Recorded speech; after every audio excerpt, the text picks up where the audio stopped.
Hey, Gen Xers. You're on the front lines of a major workplace shift. Mass layoffs, flattened orgs, economic tightening, and now AI replacing jobs. It's a lot. You may be scrambling to stay ahead of a layoff, maybe even turning to AI to figure out what to do next. And if you've already been laid off, the idea of going back to another lookalike company might feel distressing. This episode isn't a pep talk. It's a wake-up call and a mini planning session. Because whether you are pushed out or you can see what's coming, it's time to rethink what stability and value look like on your terms. Let's get you out of there. This is Burn the Map, the podcast for Gen Xers dying to leave corporate and build something of their own. I'm Shelley McIntyre, a certified coach with decades of experience in corporate strategy and tech. I help midlife professionals ditch outdated roles and design a third act that actually fits. Subscribe so you don't miss an episode. Let's get into it. I know more than one person who, waiting for the axe to fall at work, ended up in the ER. Your body tells you something is wrong long before your brain receives the message. Why does it take so much time to see how corporate life is wrecking your health? Because you take on more than your share of responsibility for a damaged system, and it's hard to imagine life on the outside. So you spend even more energy trying to be perfect. You keep your head down and erase your boundaries so you're unassailable. You were raised to believe that if you worked hard and stayed loyal, you'd be secure.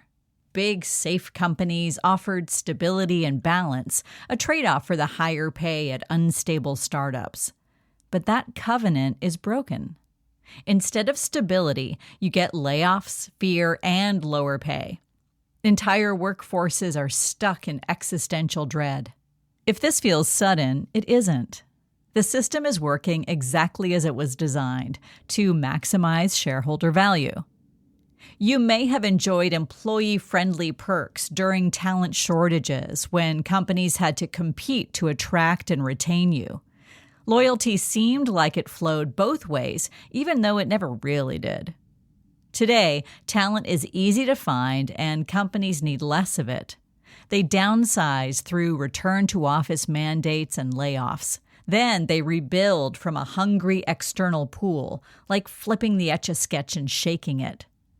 Corporations get away with it because you have fewer options. Listen, it's hard to finally see corporate motivation clearly, especially when you feel like you gave them your most productive years that whizzed by in a blur. This is your chance to fully wake up. If you're still employed, you might detect an increase in corporate tells. Hiring or budget freezes, projects canceled without explanation, badge swipe data showing up in your performance review. If you smell something fishy, it's time to prepare your exit plan. That might mean kicking off a side project, reviving an old skill, or firing up your network. The earlier you do this, the easier you'll handle being let go. So let's say it happens and you're given the boot. In addition to all the logistics, you'll be thrown into multiple breakups. You'll lose your title, coworkers, maybe even your industry. Your sense of identity might step onto a roller coaster. It's disorienting, especially if the thing you're great at no longer has a clear job market. That doesn't mean you're obsolete. It means the game changed. You'll probably try the easy fixes first. Maybe you ask ChatGPT to write you 20 versions of a perky cover letter. Then you delete them all and wonder if you should just open a bakery for dogs instead. You might need some bridge time to grieve and to remember who you are under the corporate mask. You may need to try on a few new identities. This isn't a delay, it's R&D. If you can give yourself that space, even just a little, the next steps will be built on clarity, not panic. This isn't about repositioning yourself in the marketplace. It's a deeper pivot. You thought you'd work full-time until retirement, but now the latter just disappeared. What used to be a tough job search feels like trying to squeeze through a door that's been welded shut.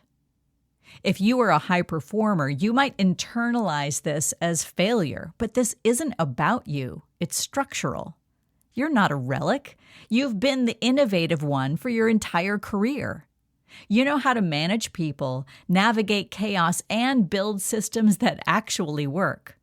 You have relational intelligence that AI can't deliver on. That matters. So yes, be mad, be heartbroken, but let that energy fuel your next move. I get it. Losing health insurance and a steady paycheck can feel deeply unsafe. You might be calculating how long your severance or savings will last. You're keeping an eye on the cost of caring for your parents or paying college tuition for your kids. That is all very real.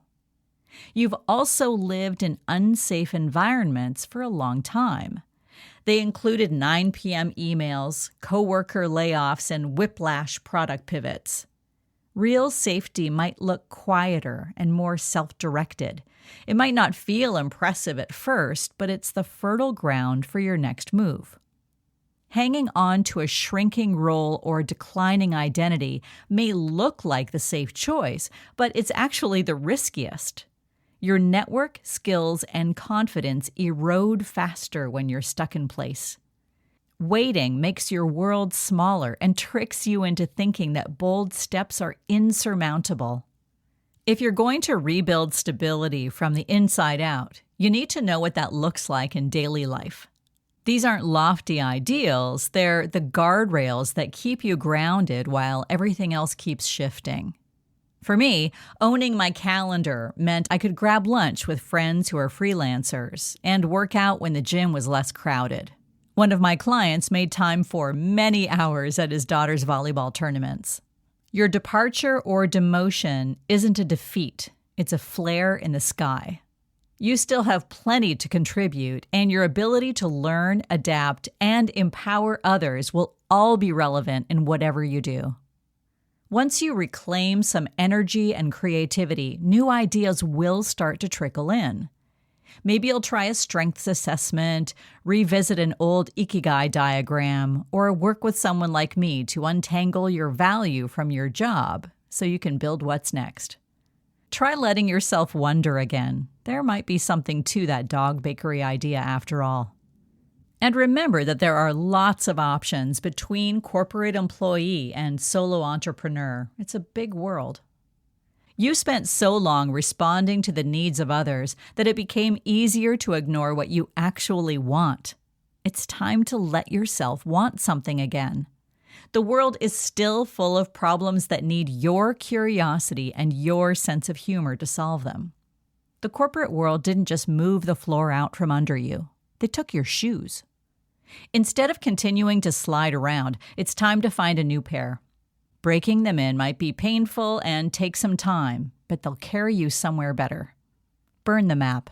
Build what fits. Thanks for listening to Burn the Map. Gen Xer, you already have what you need to build a life that feels like yours. Want more tools and insights? Head to burnthemapcoaching.com. And if this episode sparked something, send it to a friend. It might be exactly what they need to hear.